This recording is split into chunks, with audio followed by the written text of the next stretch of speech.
Bien, bonjour, rebonjour à tous. On va prier pour commencer. Seigneur, merci pour ces souffrances à la croix que tu nous as rappelées maintenant et cette strophe qui disait « Ton amour me réclame, me voici, cher Sauveur ». Oui Seigneur, qu'on puisse maintenant venir à toi et appuyer sur ton amour, ouvrir la Bible et comprendre. Je prie que tu ouvres nos cœurs, que tu bénisses notre frère et notre sœur qui vont enseigner les enfants. Je prie que tu les bénisses, que tu parles au travers d'eux, que tu parles au travers de moi, que tu disposes nos cœurs à recevoir cette parole. Qu'elle produise en nous l'effet que toi tu souhaites. Au nom de Jésus-Christ. Amen. Donc je vous propose d'ouvrir votre Bible ce matin dans la première épître aux Thessaloniciens. On va lire les 12 premiers versets du chapitre 2. 1 Thessaloniciens chapitre 2, les versets 1 à 12. Et avant de lire, je rappelle brièvement quelques infos sur cette lettre qui a été écrite par Paul, mais on voit aussi Paul, Sylvain et Timothée. Alors Sylvain, c'est aussi Silas, une autre façon d'écrire son nom, à l'église de Thessalonique. Thessalonique, c'est une assemblée récente au moment où Paul écrit. Elle a été fondée peu de temps avant par l'apôtre Paul, qui est passé par là. Au milieu de beaucoup de turbulences, il y avait des persécutions, il y avait des tentatives de découragement, mais c'était une église qui était en bonne santé spirituelle. On avait pu voir ça dans le premier chapitre. On avait vu que Paul leur a écrit déjà pour leur dire qu'il se réjouissait de savoir qu'ils étaient en bonne santé spirituelle, mais aussi pour leur apporter un enseignement sur un point de doctrine particulier qui est la doctrine de l'enlèvement. Le moment où Jésus-Christ va venir à la rencontre de son Église et l'Église va être enlevée à sa rencontre dans les airs et être désormais toujours avec lui. Et quand je parle de l'Église, évidemment, je ne parle pas du bâtiment, mais des véritables croyants. Et si Paul leur écrit aussi, c'est, comme je l'ai dit, parce qu'ils sont dans la tourmente. Ce sont de jeunes chrétiens, jeunes dans leur foi, mais qui font face à de la persécution, à des grandes difficultés. Et il leur écrit donc pour les encourager, pour affermir leur foi et les encourager à vivre pour Dieu. Et dans le passage qu'on va lire, on va voir un sujet qui est d'une grande importance pour nous, d'une manière concrète et pratique, qui est la peur des autres, la crainte de l'homme. Vous allez voir pourquoi on va parler de ça. On est tous confrontés à ça. C'est un sujet qui nous intéresse tous, dans la mesure où tous nous pouvons avoir peur de l'homme pour des raisons diverses et agir en fonction de cette peur plutôt que en fonction de la crainte de l'Éternel. Je prends juste un petit exemple. Dans le milieu politique, on voit que les dirigeants sont pétris de la crainte des hommes et qu'ils font leurs annonces en fonction de ce que les autres vont penser pour avoir le plus grand nombre de suffrages. Donc ça, c'est un des sujets que l'on va aborder, même si on ne va pas l'aborder du côté politique. Donc on va lire les 12 premiers versets de 1 Thessaloniciens, chapitre 2. Vous savez vous-même, frères, que notre arrivée chez vous n'a pas été sans résultat. Après avoir souffert et reçu des outrages à Philippe, comme vous le savez, nous avons pris de l'assurance en notre Dieu pour vous annoncer l'évangile de Dieu au milieu de bien des combats. Car notre prédication ne repose ni sur l'erreur, ni sur des motifs impurs, ni sur la fraude. Mais puisque Dieu nous a jugés dignes de nous confier l'évangile, nous parlons, non comme pour plaire à des hommes, mais pour plaire à Dieu, qui sonde nos cœurs. Jamais, en effet, nous n'avons usé de paroles flatteuses, comme vous le savez. Jamais nous n'avons eu la cupidité pour mobile. Dieu en est témoin. Nous n'avons point cherché la gloire qui vient des hommes, ni de vous, ni des autres. Nous aurions pu nous imposer avec autorité comme apôtres de Christ, mais nous avons été pleins de douceur au milieu de vous. De même qu'une nourrice prend un tendre soin de ses enfants, nous aurions voulu, dans notre vive affection pour vous, non seulement vous donner l'évangile de Dieu, mais encore notre propre vie, tant vous nous étiez devenus chers. Vous vous rappelez, frères, notre travail et notre peine, nuit et jour à l'œuvre, pour n'être à la charge d'aucun de vous. Nous vous avons prêché l'évangile de Dieu. Vous êtes témoins, et Dieu l'est aussi, que nous avons eu envers vous qui croyez une conduite sainte, juste et irréprochable. Vous savez aussi que nous avons été pour chacun de vous ce qu'un père est pour ses enfants, vous exhortant, vous consolant, vous conjurant de marcher d'une manière digne de Dieu, qui vous appelle à son royaume et à sa gloire. Voilà, jusque-là la lecture pour ce matin. De ce texte, on va dégager 3 points. D'abord, un point sur le contexte. On va rappeler pourquoi Paul écrit cela. Pourquoi est-ce que ça se trouve là dans cette lettre? Et on va en dégager un enseignement pour nous de ce contexte. Et à la suite de ça, on va voir 2 points sur cette crainte des hommes, notamment le fait qu'on est chargé d'un message, un message qu'on ne peut pas, qu'on ne doit pas altérer. Et le dernier point sera quelques applications pour nous tirées d'exemples concrets vus dans la parole de Dieu. Et d'abord, le contexte. Pourquoi Paul dit cela? Quand il est arrivé à Thessalonique, Paul venait de sortir de prison. Il n'avait pas fait un séjour très très long en prison, quelque chose comme une nuit. Vous savez, et dans la ville de Philippe, il avait été emprisonné avec Silas. Ils avaient reçu des coups de fouet et ils avaient chanté pendant la nuit les louanges de Dieu. Et un ange avait permis que le geôlier de cette prison se convertisse parce que la prison avait été secouée par un tremblement de terre. Et tout ça leur était arrivé pour une seule raison, c'est parce que dans la ville de Philippe, ils avaient introduit l'évangile et que ça avait causé quelques remous, notamment quand, par la puissance de Dieu, Paul avait chassé un démon qui rapportait beaucoup d'argent à ses maîtres. Et du coup, on les avait accusés de semer le désordre, d'apporter des nouvelles lois que le peuple n'était pas autorisé à suivre, ce qui leur avait valu un court séjour en prison et des coups de fouet. Alors, je sais pas pour vous, mais quand on lit la parole de Dieu, en particulier le Nouveau Testament et tout ce qui est arrivé à l'apôtre Paul, on peut avoir tendance à le prendre un peu pour un surhomme. Et puis tous ces héros de la foi, ceux dont l'histoire nous est rapportée dans la parole de Dieu, on a tendance peut-être à les élever un petit peu trop. Mais on voit là, dans le texte qu'on a lu ce matin, que ce ne sont pas des surhommes. Ce sont des gens comme vous et moi. La preuve, c'est qu'il dit qu'ils ont dû prendre de l'assurance en notre Dieu, en leur Dieu.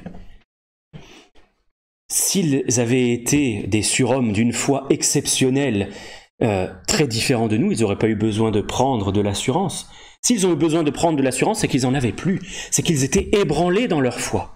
C'est que cette aventure, ou mésaventures qui leur est arrivée à Philippe, les avait vraiment bousculés et qu'ils avaient été mis à mal intérieurement. Et on voit que pour eux, annoncer l'évangile, c'est un combat.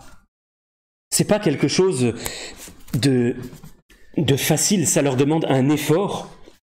Et après avoir reçu des coups de fouet, après avoir été emprisonnés, ils pouvaient être intérieurement très perturbés et se dire, mais voilà, est-ce qu'on a bien fait? Est-ce que c'était bien la volonté de Dieu qu'on aille à Philippe, s'il nous est arrivé tout ça? Est-ce que j'ai bien fait de chasser ce démon? Et puis, est-ce que Dieu m'a vraiment envoyé? Est-ce que je me suis pas fait des idées? Et puis peut-être que tout ça, en fait, ça sert à rien, vu tout ce qui nous arrive. Il n'y a eu qu'une poignée de convertis dans cette ville, et beaucoup qui se sont ligués contre nous. Et ce qu'a fait Paul, c'est qu'il est allé vers Dieu, et qu'il est allé vers la parole de Dieu, pour reprendre de l'assurance. Alors si vous vivez un de ces tourments-là, que vous êtes ébranlé dans votre foi, eh bien, on va lire 3 passages. Le premier dans 2 Timothée chapitre 3, verset 12. 2 Timothée chapitre 3, verset 12, où Paul rappelle que tous ceux qui veulent vivre pieusement en Jésus-Christ seront persécutés. C'est un des passages qui nous rappelle que non, la persécution n'est pas anormale. Ce n'est pas le signe que Dieu ne veut pas qu'on se trouve là où on est. La persécution est la marque d'une vie pieuse, au contraire. Regardez maintenant dans 1 Corinthiens chapitre 9, verset 16. 1 Corinthiens chapitre 9, verset 16. Paul a dû se rappeler son appel, certainement, et se dire, si j'annonce l'évangile, ce n'est pas pour moi un sujet de gloire, car la nécessité m'en est imposée, et malheur à moi si je n'annonce pas l'évangile. Il avait reçu une mission divine, et il avait besoin de revenir aux sources de cette mission qui lui avait été confiée, de se rappeler, oui, c'est bien la volonté de Dieu que j'annonce l'évangile. Il devait aller reprendre de l'assurance en son Dieu. Et dans la même épître au chapitre 16, 1 Corinthiens chapitre 16, les versets 8 à 9, où Paul dit qu'il va rester néanmoins à Éphèse jusqu'à la Pentecôte, car une porte grande et d'un accès efficace m'est ouverte, et les adversaires sont nombreux. Donc rencontrer de l'adversité, ça n'est pas non plus une anormalité. Ça peut être le signe qu'une porte est ouverte pour l'annonce de l'Évangile, pour faire la volonté de Dieu, mais qu'il y a aussi un combat pour accomplir cette volonté. Et prendre de l'assurance en Dieu, voilà ce qu'ils ont dû faire, se rappeler que c'est la volonté de Dieu que tous les hommes soient sauvés. C'est la volonté de Dieu que tous parviennent à la connaissance de la vérité. Donc c'est la volonté de Dieu que nous annoncions l'Évangile. Et ils ont dû prendre le temps avec Sylvain et Timothée, avant de repartir pour annoncer l'Évangile, de faire le calme intérieur et se recentrer sur Dieu, sur la mission qui leur avait été confiée. Mais pourquoi est-ce qu'il rappelle tout ça dans sa lettre? Pourquoi est-ce qu'il rappelle ce palmarès, ce petit passé qui a précédé la venue à Thessalonique? Pourquoi est-ce qu'il rappelle que l'annonce qu'il fait de ce message divin ne repose pas sur la fraude, pas sur des motifs impurs, qu'ils ont de bonnes motivations? Bien probablement aussi parce que ils sont accusés. On essaye de démonter le message qu'ils ont annoncé à Thessalonique, on essaye de décourager cette jeune église. Et donc ils doivent affirmer qu'ils ont agi avec des motivations pures et qu'ils ont été même prêts à souffrir grandement pour ce message divin. Il leur écrit aussi pour leur rappeler que la souffrance, et on le verra ça un petit peu plus tard dans la lettre, la souffrance n'est pas une anormalité quand on est chrétien. Elle fait partie du package, si on peut dire, de l'évangile. C'est normal de souffrir quand on est chrétien. Et il le leur rappelle parce que on a tendance très facilement, quand on est face à la souffrance, à se demander, mais pourquoi est-ce que le Seigneur permet ça? C'est pas normal. C'est pas normal de souffrir, je suis avec Jésus. Mais la souffrance va avec. Et puis il y avait aussi des accusations contre la doctrine chrétienne. Et vous savez, la persécution, elle peut être physique, mais elle peut être aussi morale, et elle peut passer par des accusations sur le fondement de la foi, ce qui constitue le socle de notre foi. On peut être moqué, tourné en dérision. Il peut y avoir un certain nombre d'attaques contre ce que nous croyons, contre les fondements bibliques. Mais qu'est-ce que c'est que ces nouvelles croyances? Mais c'est du n'importe quoi. Quelque chose que vous avez peut-être déjà entendu, mais tu es peut-être tombé dans une secte.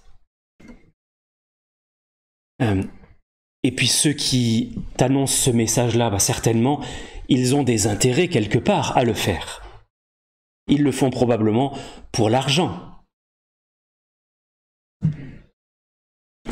Tout ce genre de choses pouvait être annoncé aussi à ces jeunes chrétiens pour les déstabiliser, pour leur faire renoncer à la foi.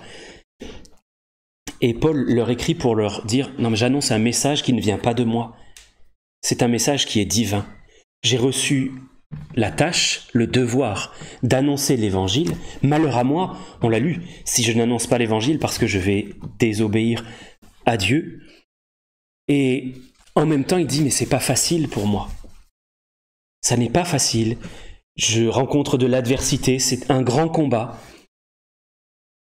Mais il y a une raison profonde qui me pousse à aller au-devant de ces difficultés.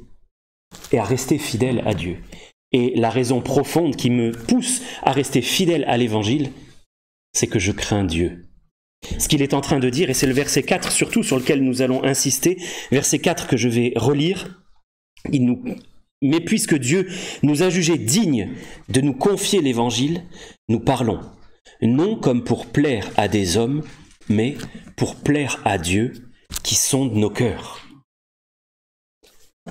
S'il reste fidèle à ce message, c'est parce qu'il craint Dieu.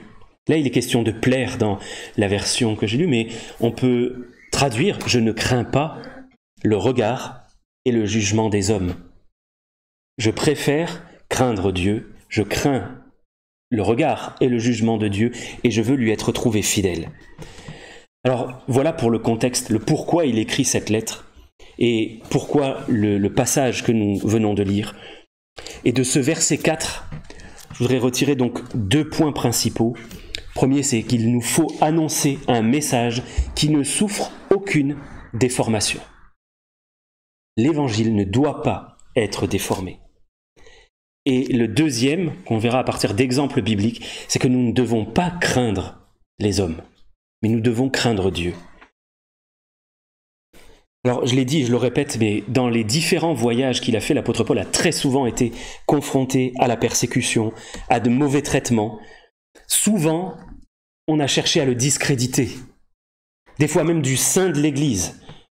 Des croyants, ou même de faux croyants, parfois s'introduisent dans les églises pour discréditer le message, pour apporter du trouble. On s'est moqué de lui. Publiquement, on l'a critiqué.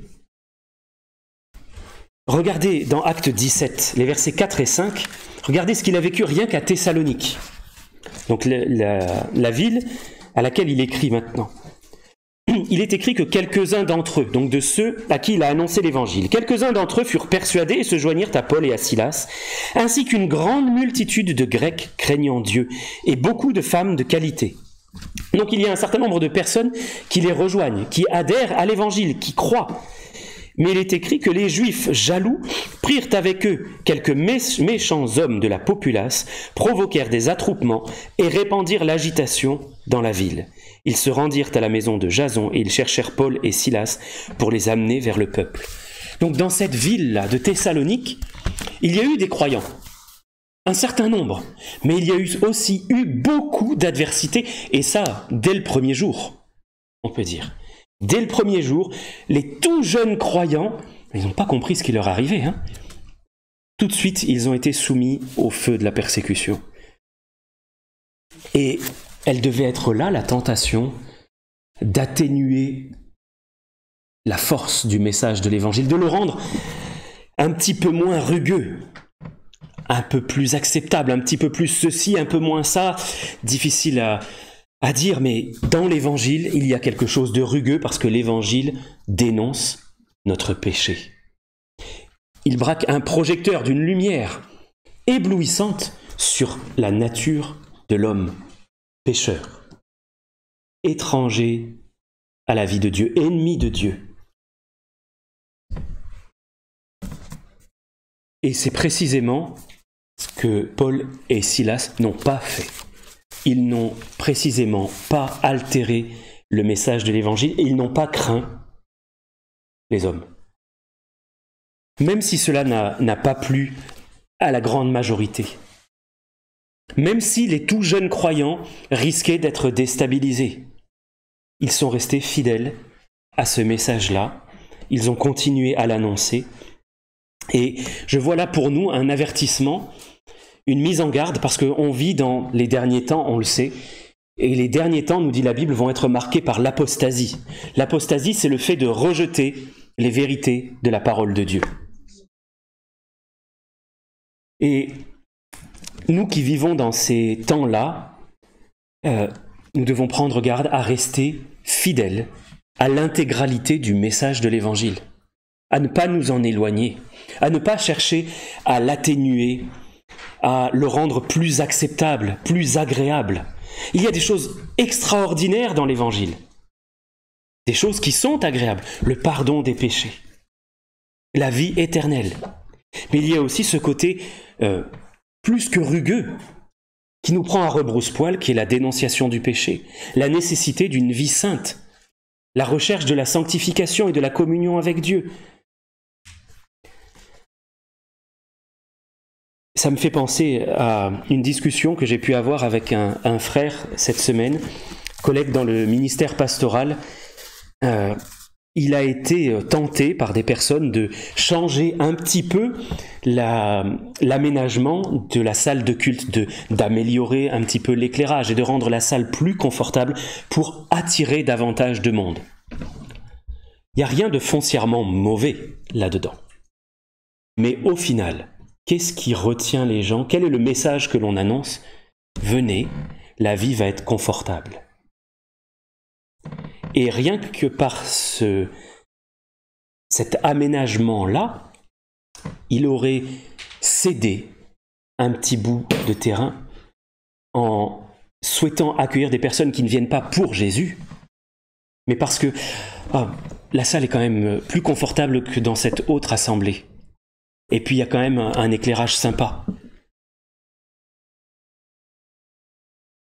Regardez ce que dit Galates chapitre 1, versets 8 à 10. Galates chapitre 1, versets 8 à 10. Paul est sévère avec ceux qui déformeraient le message de l'Évangile.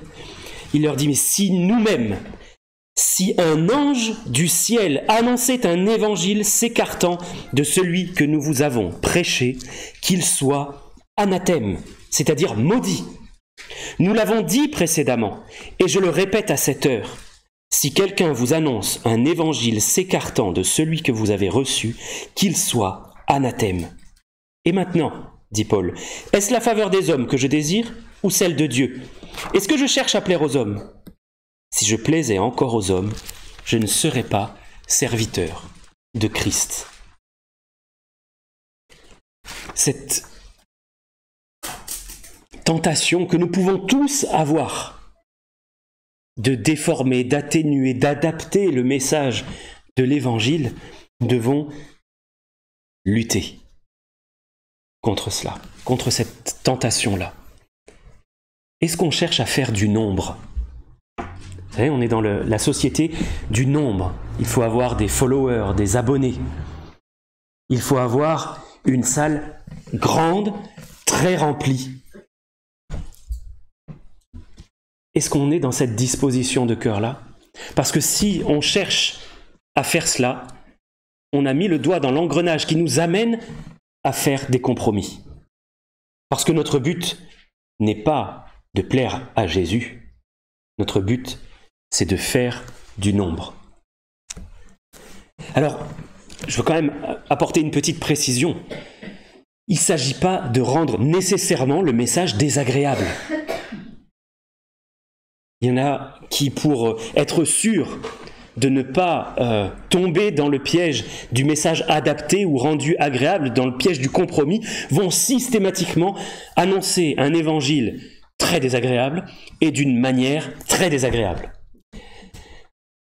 Ce n'est pas ça que la parole de Dieu nous demande. Elle nous demande de rester fidèles au message. Regardez 1 Corinthiens 15. Dans 1 Corinthiens 15, on va lire les 5 premiers versets.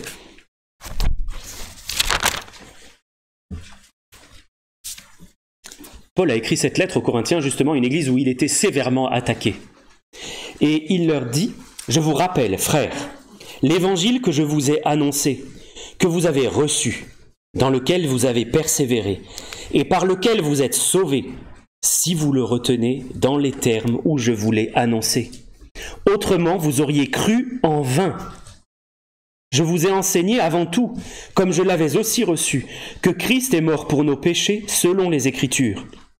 Il a été enseveli et il est ressuscité le 3e jour selon les Écritures.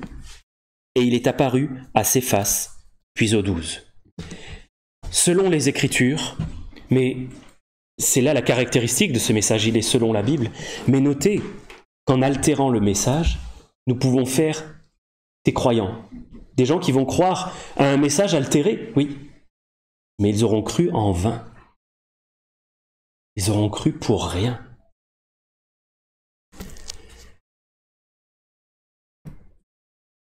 Si on altère le message, on va le dépouiller de ce qui fait sa puissance. L'évangile, c'est la puissance de Dieu pour le salut de quiconque croit, mais à condition que le message soit annoncé clairement et dans son intégralité, sans souffrir de déformation, d'ajout ou de retranchement.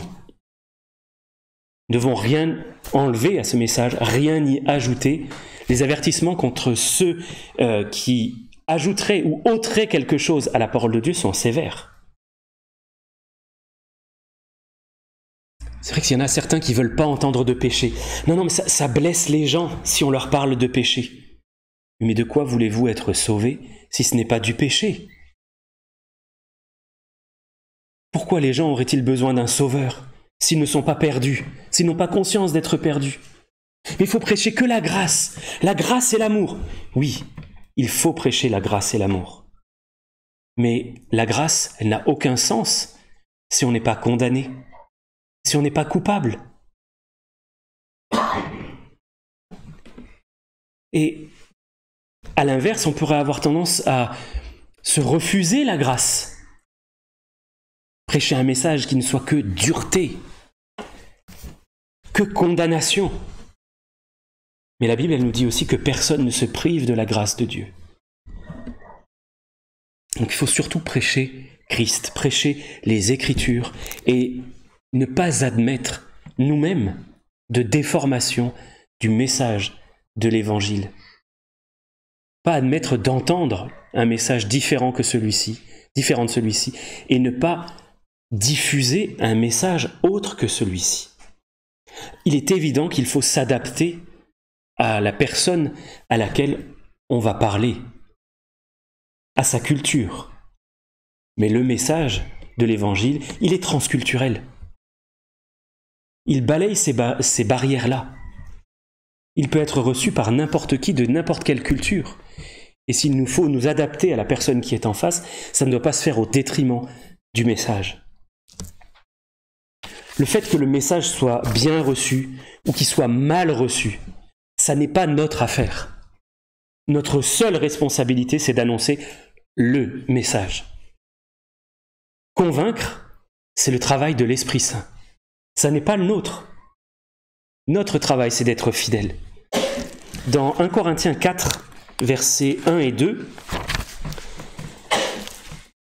1 Corinthiens 4, versets 1 et 2, Paul dit ainsi, qu'on nous regarde comme des serviteurs de Christ et des dispensateurs des mystères de Dieu. Du reste, ce qu'on demande des dispensateurs ou des gestionnaires, c'est que chacun soit trouvé fidèle. Que chacun soit trouvé fidèle. Ça, c'est ce que Dieu demande à ceux qu'il a appelés pour annoncer le message. Être fidèle au message. Et cette fidélité, elle ne puise ses forces, elle ne prend racine que dans une seule chose, c'est la crainte de Dieu. Parce que si nous craignons les réactions des hommes, inévitablement, le message va finir par être tordu ou incomplet. Craindre Dieu. Si je crains les autres, si j'ai peur de leur moquerie, je vais déformer le message. Ou alors, je vais me taire. Mais taire la parole de Dieu, c'est aussi déformer le message. La Bible dit « J'ai cru, c'est pourquoi j'ai parlé ». Nous aussi, nous croyons, et pour cela, nous parlons. Donc, si je crois, je dois parler. Et si je me tais, je vais déformer le message. Ma propre vie va déformer le message de l'Évangile. Notre texte, le verset 4, disait que Dieu sonde nos cœurs. Il voit quelles sont nos motivations, quelles sont nos craintes, quels sont nos désirs. Si nous voulons avoir des abonnés, si nous cherchons à tout prix à remplir une salle, ou si nous souhaitons rester fidèles à ce message. On va regarder encore deux passages. Le premier dans Luc chapitre 12, versets 4 à 9. Luc 12, versets 4 à 9.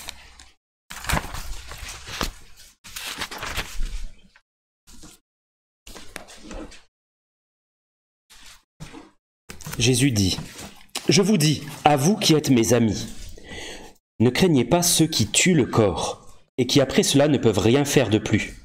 Je vous montrerai qui vous devez craindre. Craignez celui qui, après avoir tué, a le pouvoir de jeter dans la géhenne. Oui, je vous le dis, c'est lui que vous devez craindre. Ne vend-on pas 5 passereaux pour 2 sous? Passereaux, ce sont des moineaux. Cependant, aucun d'eux n'est oublié devant Dieu. Et même vos cheveux sont tous comptés. Ne craignez donc point. Vous valez plus que beaucoup de passereaux. Je vous le dis, quiconque se déclarera publiquement pour moi, le Fils de l'homme se déclarera aussi pour lui devant les anges de Dieu. Mais celui qui me reniera devant les hommes sera renié devant les anges de Dieu. » Et je veux ajouter à cela Proverbes chapitre 24, versets 11 et 12. Proverbes 24, versets 11 et 12.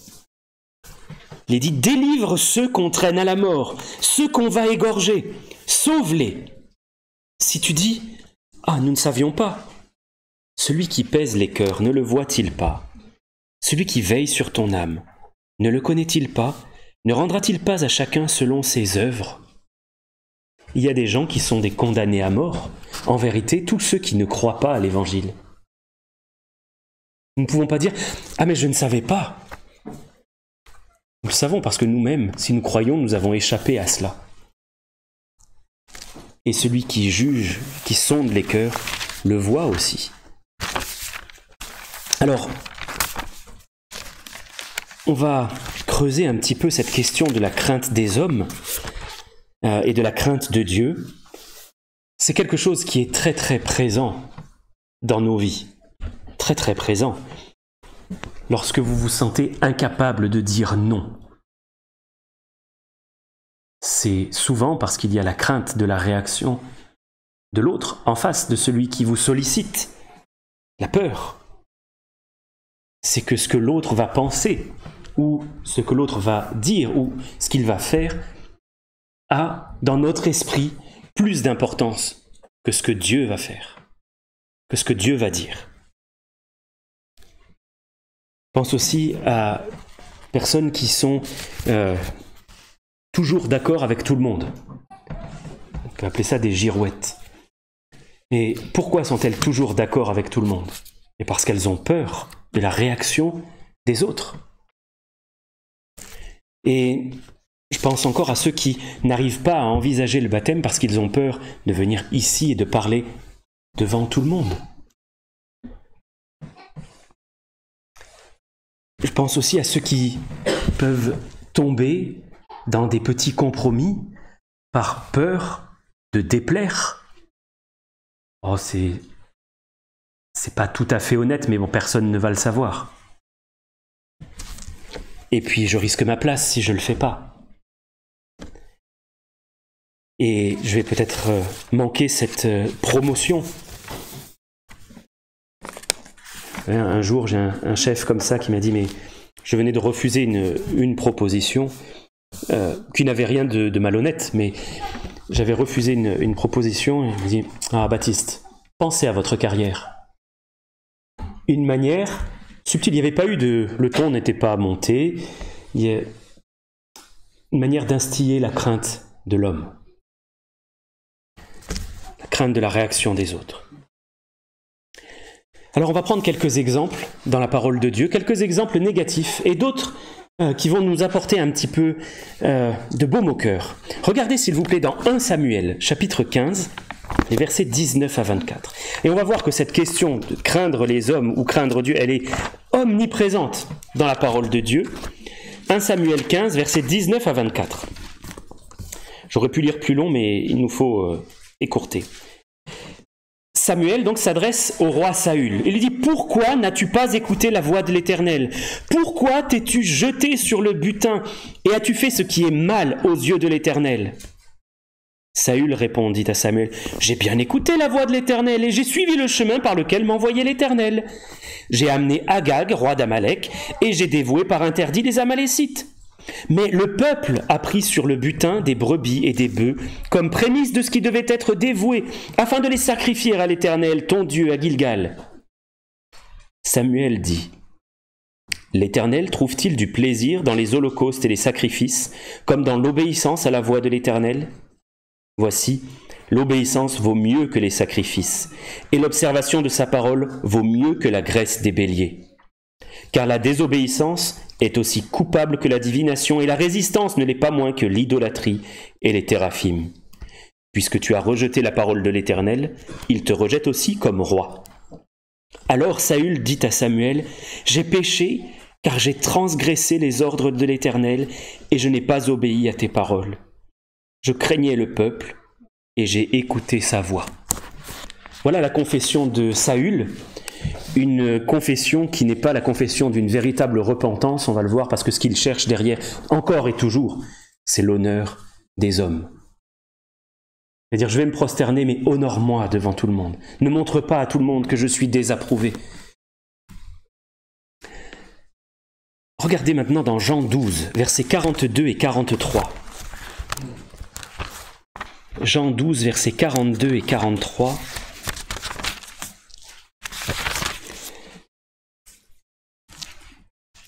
Jésus prêche, il parle, et il est dit que parmi les chefs, plusieurs crurent en lui, mais à cause des pharisiens, il n'en faisait pas l'aveu, dans la crainte d'être exclus de la synagogue, car ils aimèrent la gloire des hommes plus que la gloire de Dieu. En clair, ils préféraient rester intégrés à leur société, avoir l'approbation des autres, avoir les salutations des uns et des autres le samedi matin à la synagogue, lorsqu'ils venaient célébrer le Shabbat, plutôt que d'avoir l'approbation de Dieu. Ce qui impliquait pour eux d'être rejetés de la synagogue. Ils n'en ont pas fait l'aveu public. Quelle tristesse! Quelle tristesse de rester dans l'ombre de cette manière. Et il y a deux personnes qui ont vécu cela, qui se sont tues pendant un temps, mais pendant un temps seulement, et l'évangile de Jean nous en parle. Regardez au chapitre 3 de l'évangile de Jean, Jean 3, versets 1 et 2.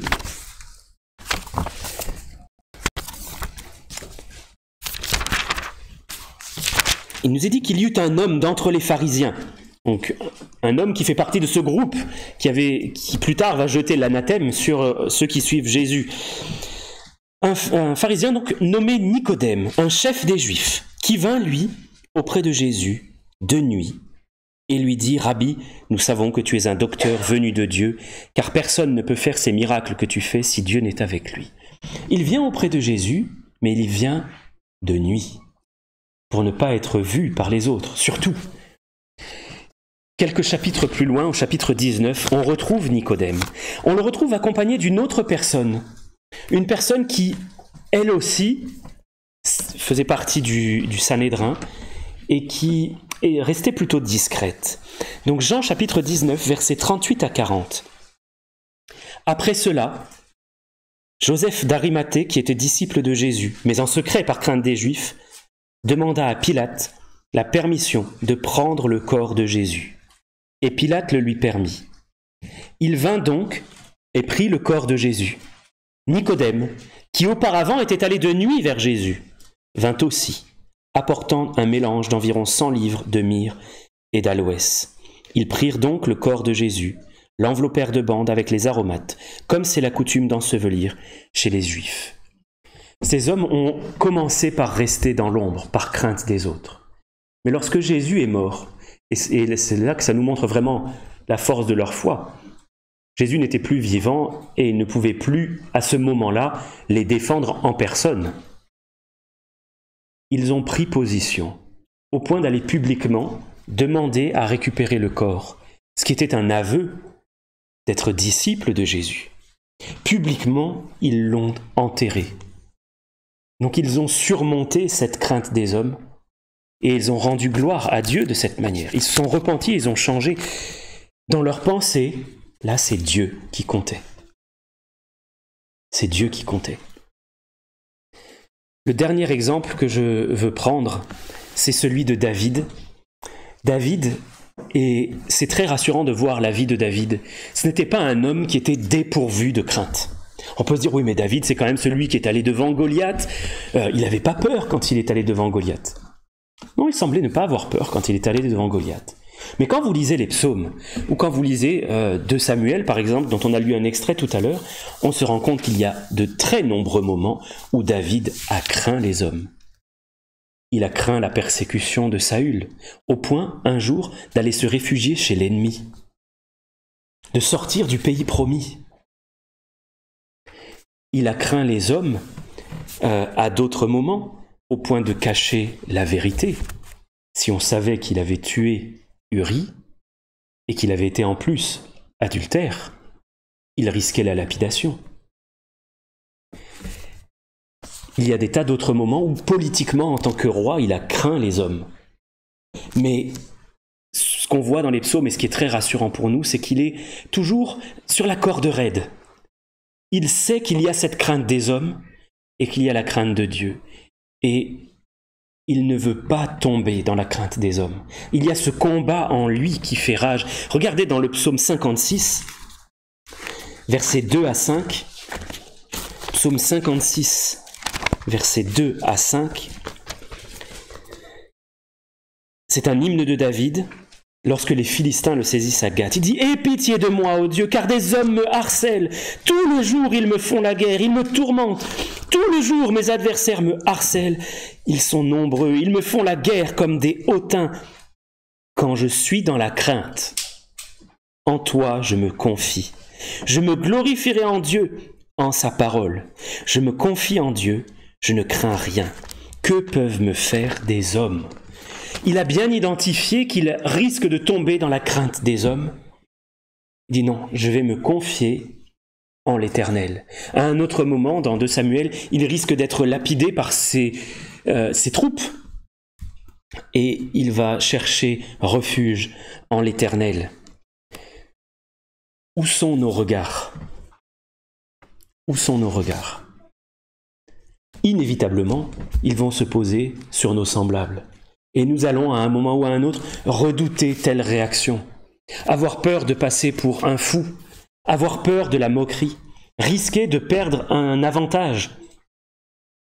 Mais que nos yeux, dans ces moments-là, nos cœurs déjà puissent identifier cette crainte et que nos yeux se portent sur celui que nous devons craindre, sur l'Éternel, ne pas craindre de lui appartenir et de briller simplement comme des flambeaux dans le monde. On va prier ensemble. Notre Dieu, toi tu es celui que nous devons craindre, celui à qui nous devons chercher à plaire, et non pas les hommes. Tu vois que bien souvent cette crainte est présente en nous, est présente en moi, et Seigneur, je veux vivre en dépendant de toi, en me confiant en toi, pour être toi mon roc, ma forteresse, qui ne fait jamais défaut. Seigneur, pardonne cette tiédeur qui peut être la mienne et peut-être la nôtre, et accorde-nous, Seigneur, une foi plus ferme, les regards fixés sur toi. Nous prions de te révéler à nous dans ces moments de combat, dans ces moments où nous risquons de chuter par timidité, par crainte, pour t'honorer, pour te glorifier, parce que tu es celui à qui nous devons rendre gloire. Je t'ai prié dans le nom du Seigneur Jésus-Christ. Amen.